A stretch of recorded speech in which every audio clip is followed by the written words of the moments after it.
हरे कृष्णा। सर्वप्रथम दीक्षा गुरु पाद पद्म नितिल्य प्रविष्ट ओम विष्णु पाद अष्टोत्तरशत श्री श्रीमद शील भक्ति वेदांत शील नारायण गोसाई महाराज जी के चरणों में तत्पश्चात नितिल्य प्रविष्ट ओम विष्णु पाद अष्टोत्तरशत श्री श्रीमद शील भक्ति वेदांत शील स्वामी महाराज जी के चरणों में अनंत कोटि दंडवत प्रणाम ज्ञापन करते हुए उनसे हेतु कृपा की वांछा करता हूँ। आज शील गुरुदेव की कृपा से जिस स्थान पर हम आए हैं, इस स्थान का नाम है सुरमा कुंज और यहाँ पे जो ठाकुर जी हैं इनका नाम है राधा नयनानंद। किस प्रकार से यहाँ पे राधा जी ने अपने हृदय से श्याम सुंदर को प्रकट किया और श्याम सुंदर ने अपने हृदय से राधा जी को प्रकट किया, उसको हम सुनेंगे। ये जो वृंदावन धाम है ये प्रेम की नगरी है और यहाँ पे किसका अधिकार है? सिर्फ प्रेमिक और रसिक भक्तों का ही यहाँ पे अधिकार है। यहाँ पे राजा है प्रेम।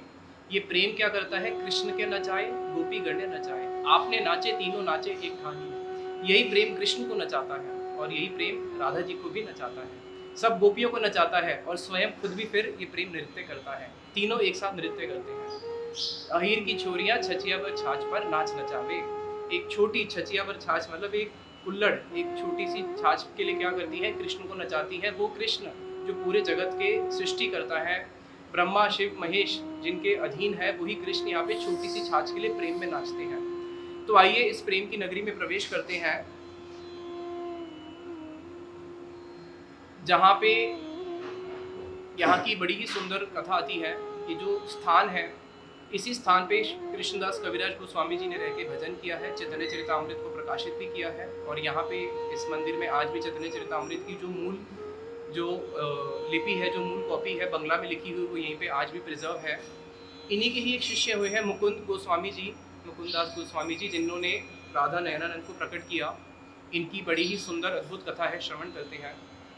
मुल्तान के रहने वाले और इनके ही ताया जी थे जिनका नाम था रामचंद्र कर्पूर, जिन्होंने इन्हीं के ही ताया जी थे जिनका नाम था रामदास कर्पूर, जिन्होंने जो मदन मोहन जी का मंदिर है सनातन गोसाई पाद जी ने जब प्रकट किया था, उस मंदिर को उन्होंने बनाया था। तो अभी ये बिल्कुल 14-15 साल के युवक ही है और बचपन से ही इनका कृष्ण के प्रति, भक्ति के प्रति इनका रुझान था। अभी ये 15-16 साल के हैं। इनके सपन में स्वयं श्याम सुंदर जी ठाकुर जी आते हैं और ठाकुर जी इनके सपन में आके इनको आदेश देते हैं कि मुकुंद तुम जल्दी वृंदावन जाओ, वृंदावन में जाके तुम्हें एक बहुत दिव्य प्रेम की निधि की प्राप्ति होगी। और जब इन्होंने गोविंद जी को अपने स्वप्न में दर्शन किया, कैसा स्वरूप है? चंदन चर्चित नील कलेवर पीत वसन वनमाली केली चलन मणि कुंडल मंडित गणयोग स्मित शाली। कैसा भगवान का कितना सुंदर स्वरूप है। चंदन चर्चित नील कलेवर, नील श्याम सुंदर, चंदन के अंग, उनके जो अंग है चंदन से लिप्त है। और साथ में कैसा है? सर के ऊपर बड़ा ही सुंदर मोर मुकुट धारण किया हुआ है, त्रिभंग ललित रूप में खड़े हैं। और साथ में क्या कर रहे हैं? विलास मूर्ति है। विलास मूर्ति होने के कारण उनके जो कुंडल है वो हिल रहे हैं, कुंडल हिल रहे हैं। और स्मित हास्यम, जो उनका हास्य है वो कैसा है? उनका जो मुख है बिल्कुल हंसते हुए मुकुंद को दर्शन दे रहे हैं। और मानो हंसते हुए जब दर्शन दे रहे हैं, उनकी वो जो स्मित, जो उनका मुखार बिंद है, उससे मानो अमृत की लहरें बह रही हैं। और उस समय भगवान गोविंद के दर्शन करके स्वप्न में ही क्या होते हैं? मूर्छित हो जाते हैं और खाट से नीचे गिर जाते हैं। और खाट से नीचे गिरने के बाद अंग में क्या हो रहा है? मूर्छित हो चुके हैं, अंग पुलकित हो चुका है, मुख से मानो फेन निकल रहा है और कृष्ण कृष्ण नाम का उच्चारण हो रहा है। अब उतने में मैया देखती है कि पुत्र अभी तक उठा नहीं। मैया आके पुत्र को उठाती है, देखती है अरे मेरे पुत्र को क्या हुआ, ये तो मूर्छित हुआ है, अरे प्राण भी है या नहीं है। पिता को बुलाती है। पिता जो है कृष्ण भक्त है, वो समझ लेते हैं कि इसको तो रोग हो गया। क्या रोग हुआ है? इसको तो कृष्ण ने दर्शन दे दिए हैं। फिर वहाँ पे पिताजी उसके कान में कृष्ण मंत्र बोलते हैं, हरे कृष्णा कृष्णा कृष्णा हरे हरे, हरे राम राम राम हरे हरे। अब जो पुत्र है उसकी मूर्छा दूर होती है मुकुंद जी की। अब उनको जो उन्होंने स्वप्न देखा था वही देख रहे हैं। क्या देखा था?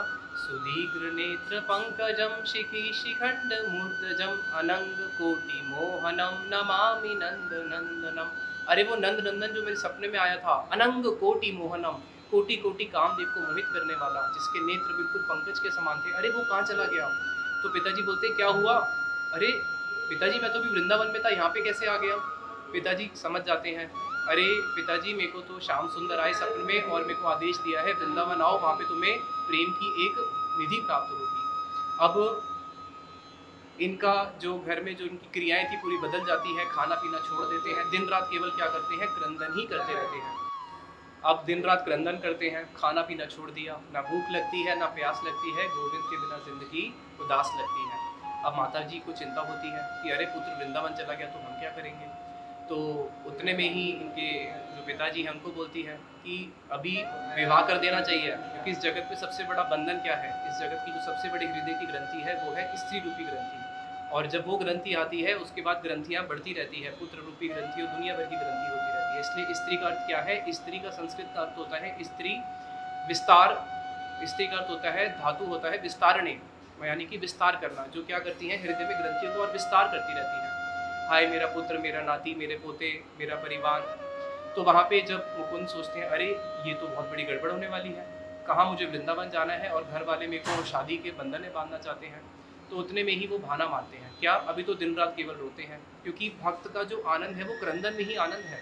हमारे जो कीर्तन में भक्ति विनोद ठाकुर जी, नरोत्तम दास ठाकुर जी की प्रार्थनाओं में वो क्या मांगते हैं, हा राधे हा गोविंद बोली, कांदी वो उच्छ्वारे, भीजीबे सकल अंग नयनेर नीरे। ये प्रार्थना है कि कब ऐसा होगा, हा राधे हा गोविंद बोली, मैं हा राधे हा गोविंद बोलते हुए क्रंदन करूंगा और इतना उच्च स्वर से क्रंदन करूंगा कि मेरे जो सारे अंग हैं वो पूरे के पूरे भीग जाएंगे।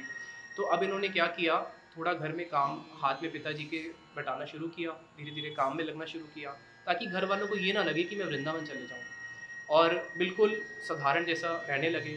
और पिताजी को बोलते हैं, पिताजी आप मेरे लिए कोई योग्य कन्या ढूंढ रहे हो, लेकिन मेरी उम्र ही क्या है, 16 साल ही तो है, कम से कम थोड़ा आपके साथ काम तो सीखने दो, साल 2 साल बाद विवाह कर देना। पिताजी देखते हैं चलो कुछ नहीं होता, पुत्र विवाह के लिए तो तैयार हो गया, साल 2 साल में कर देंगे, थोड़ा टाल देते हैं। अब उतने में क्या होता है, समय आता है जब इनके पिताजी जाएंगे जहाज पे दूर देश में, और वहाँ से क्या लेके आएंगे, ऊनी वस्त्र लेके आएंगे। तो पहले जो आना जाना होता था वो पानी के माध्यम से ही, बड़े बड़े जहाज से लोग जाते थे। और ये जो है मुकुंद जी, इनके पिताजी जब जहाज पे जाएंगे तो पुत्र बोलता है, पिताजी अब तो आप वृद्ध हो रहे हो, अब मुझे भी तो काम सीखना है, इस बारी मैं चले जाता हूँ। तो पिताजी देखते हैं भाई इससे अच्छा क्या होगा कि पुत्र पिता का हाथ में काम बटाना शुरू करे। हाँ ठीक है पुत्र तुम चले जाओ। तो क्या करते हैं, मुंशी जी को बोलते हैं इस बारी मेरा पुत्र जाएगा और यही सारा पूरा वहाँ से ऊनी वस्त्र खरीद के लाएगा। ऊनी वस्त्र, कभी नमक खरीद के पूरा का पूरा जहाज इनके बिजनेस था लेके आते थे। अब जहाज में जाते हैं, ऊनी वस्त्र लेके आ रहे हैं, रास्ते में दिल्ली होते हुए आएंगे, मथुरा वृंदावन भी आएगा। तो पूछते हैं अरे मुंशी जी रास्ते में वृंदावन नहीं आएगा क्या, यमुना किनारे जा रहे हैं, वृंदावन मथुरा तो आना चाहिए। हाँ हाँ देखो सामने बस वृंदावन आने ही वाला है, वो जो सामने तुम बहुत ऊंचा सा टीला देख रहे हो वही वृंदावन है। वो क्या था, मदन मोहन जी का मंदिर था जो इनके ताया जी ने बनवाया था। अरे जब हम इतनी दूर आए हैं तो कम से कम ठाकुर जी के दर्शन तो करते हुए चले, चलो जहाज को नदी के किनारे लगाओ। यमुना जी के जैसी नदी के किनारे जहाज रोकते हैं, ये वृंदावन धाम के दर्शन करते ही इनके अंग में पुलक हो जाता है। अब जाके मदन मोहन जी के दर्शन करते हैं, मदन मोहन जी के बाद युगल किशोर के दर्शन करते हैं, गोपीनाथ जी के दर्शन करते हैं, और संध्या के समय फिर पहुँचते हैं दर्शन करने के लिए गोविंद देव जी के। अब जब संध्या आरती हो रही है, गोविंद देव जी के दर्शन करने पहुँचे, गोविंद देव जी के दर्शन करते ही अरे यही तो है वो जिसने मुझे सपने में दर्शन दिए थे और बोला था वृंदावन आओ, वहाँ पे तुम्हें प्रेम की एक निधि प्राप्त होगी। और उनके दर्शन करते ही वहाँ पे मूर्छित हो जाते हैं। देखी ले नयना हाय आचेतना, झरे प्रेमा माहे वारी। अरे उनको देखते ही क्या होता है, अचेतन हो जाते हैं और मूर्छित हो जाते हैं, सारे भक्त लोग इकट्ठे होते हैं। हुआ क्या है, वहीं पे फिर वृद्ध अवस्था में कृष्णदास कविराज गोस्वामी जी आते हैं और वो समझ लेते हैं कि किस प्रकार से इनके हृदय में भाव का उदय हुआ है, और ये अष्ट सात्विक विकार में एक मूर्छा भी होती है। और वहाँ पे वो देखते हैं कि कितना सौभाग्यवान बालक है, युवावस्था में ही इसकी कृष्ण के प्रति कैसी अद्भुत रति का उदय हुआ है। तो वहाँ पे कृष्णदास कविराज गोस्वामी जी के चरणों का आश्रय ग्रहण करते हैं मुकुंद गोस्वामी जी, और अपने मुंशी जी को बोलते हैं जितने भी ऊनी वस्त्र लेके आए हो सारे ही वैष्णव सेवा में बांट दो। सारा का सारा पूरा जहाज खाली करके वृंदावन में सबको माल बांट देते हैं। जो धन मिला था उस धन से भी क्या करते हैं, वैष्णव की सेवा करके जहाज को और अपने नौकर चाकर को खाली हाथी घर भेज देते हैं। और उनके पिताजी देखते हैं मेरा पुत्र तो बड़ा चतुर निकला, इसलिए चैतन्य चरितामृत ने बताया ना, जय कृष्ण भजे से बड़ा चतुर। तो वहाँ पे यहीं पे ही फिर उन्होंने कृष्णदास कविराज गोस्वामी जी से दीक्षा ग्रहण करी और उनके पास में रह के इन्होंने जो हमारे गोस्वामियों के ग्रंथ हैं, छठ गोस्वामियों के जो जितने भी ग्रंथ हैं, उन सारे ग्रंथों का अनुशीलन करना शुरू किया। अब कुछ समय बाद ही कृष्णदास कविराज गोस्वामी जी वृद्धावस्था के कारण वो भगवत धाम को प्राप्त हो जाते हैं और अब इनको बहुत विरह होता है कि मैं तो अपने गुरु की ज़्यादा सेवा भी नहीं कर पाया, ना मुझे राधा कृष्ण के दर्शन हुए। तो वृंदावन आज से 400 साल पहले तो जंगल ही था और इसके उस पार तो और आज भी जंगल है। तो वृंदावन के उस पार चले जाते हैं, यमुना के उस पार बेलवन की तरफ, और अब दिन रात वहाँ पे केवल क्रंदन करते हुए रोते हैं कि अब मैं अपने प्राणों को त्यागूंगा क्योंकि मुझे राधा कृष्ण के दर्शन नहीं हो रहे। हा हा प्राणेश्वरी तू या विच्छेदनाले निरवधि प्राण मोर धिक धिक ज्वले। हा प्राणेश्वरी, हे मेरे प्राणों की ईश्वरी श्रीमती राधा रानी, तू या विच्छेद अनले, तेरे विरह के अनल में, तेरे विरह की अग्नि में निरअवधि प्राण मोर, मेरे जो प्राण है क्षण क्षण क्या हो रहे हैं, धिक धिक करके जल रहे हैं। तेरे से प्रार्थना करता हूँ कि मेरे को इस दुख से, यही भक्त का दुख है, कृष्ण से विरह ही भक्त का सबसे बड़ा दुख है, उसको संसार का दुख नहीं है। ए दुख सागर हईते उद्धार करिया, श्री चरणे राख मोरे किंकरी करिया। इस दुख सागर से हे किशोरी जी मेरा उद्धार करो, अपने चरणों में मुझे किंकरी का पद प्राप्त करवाओ। दिन रात क्रंदन करते हैं, भूख खाना पीना छोड़ चुके हैं, पूरे मरण आसन की और मतलब अग्रसर हो रहे हैं। उतने में ही इनके स्वप्न में गुरुजी आते हैं, कृष्णदास कविराज गोस्वामी जी। कृष्णदास कविराज गोस्वामी जी ने ही चैतन्य चरितामृत लिखी है बंगला में, गोविंद लीला अमृत लिखी है जिसमें राधा कृष्ण की अष्टकालीन लीला का वर्णन है संस्कृत भाषा में, और कर्णामृत की टीका लिखी है, कृष्ण कर्णामृत की संस्कृत में टीका लिखी है। तो कृष्णदास कविराज गोस्वामी जी सपने में उनको आके बोलते हैं ऐसे भक्ति नहीं होती है, भजन करो, प्राणों को त्यागने से राधा कृष्ण नहीं मिलते, जो मंत्र दिया है मंत्र का जप करो। तो वहाँ पे फिर वो वापस आते हैं, अब वो चले जाते हैं राधा कुंड पे भजन करने के लिए।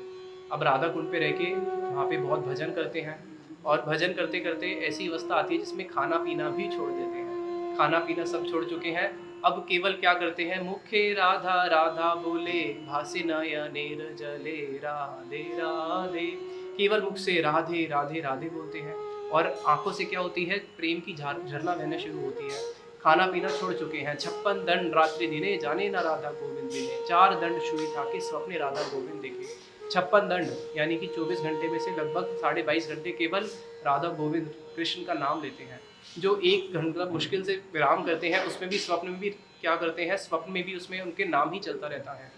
अब वहाँ पे खाना पीना छोड़ देते हैं, खाना पीना छोड़े हुए इनको 41 दिन हो जाते हैं। 41 दिन तक खाना पीना सब छोड़ दिया है और केवल क्या करते हैं, हा राधे हा कृष्ण, हा राधे हा कृष्ण, केवल क्रंदन ही करते रहते हैं और विरह में ही भूमि पे लोटपोट करते रहते हैं। ब्रजे धूले गड़गड़ी जाए, मुखे राधा राधा बोले, भासे नयनेर जले। अब वहां पे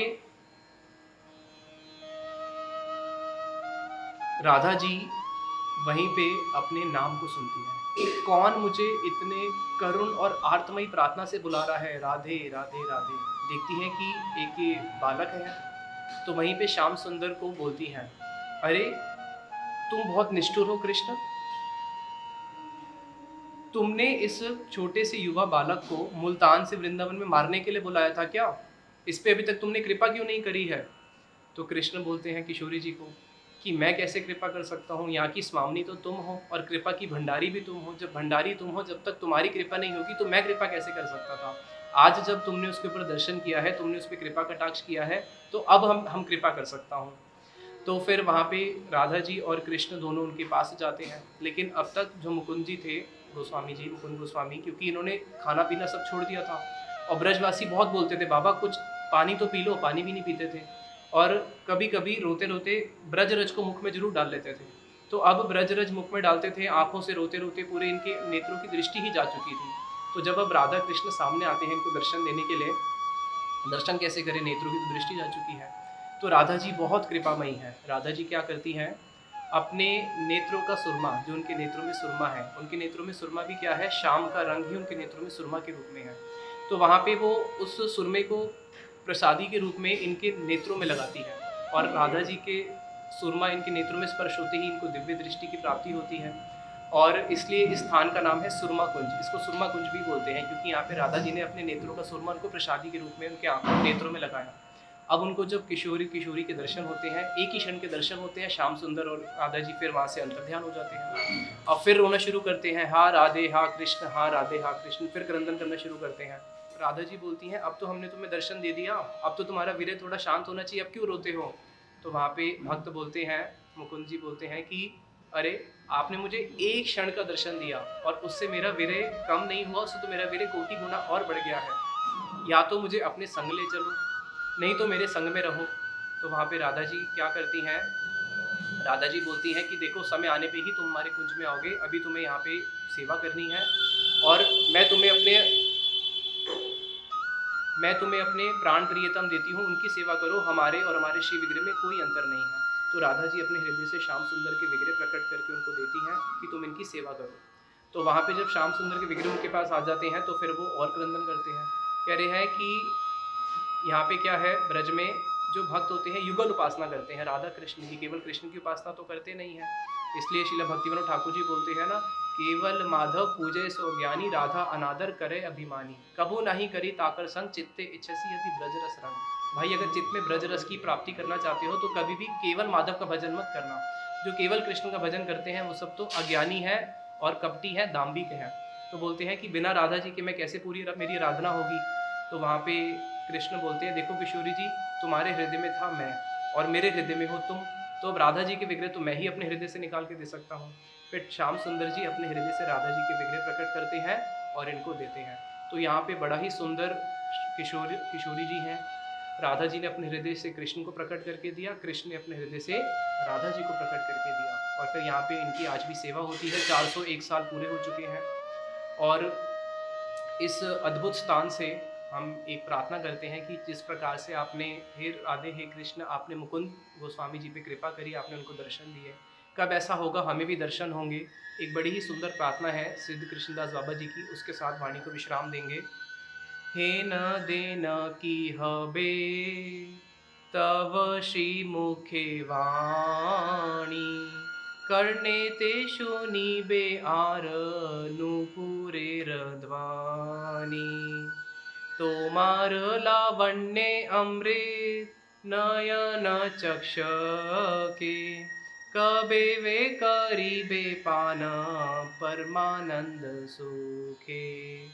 हे न दिन की हबे, कब ऐसा दिन आएगा मेरे जीवन में, किस जन्म में आएगा, श्री मुखेर वाणी की राधा जी की मुख की वाणी में श्रवण कर पाऊंगा। करने ते शुनी बे आर नुपुर ध्वनि, और इस कर्ण से मैं उनकी नुपुर की ध्वनि को सुन पाऊंगा।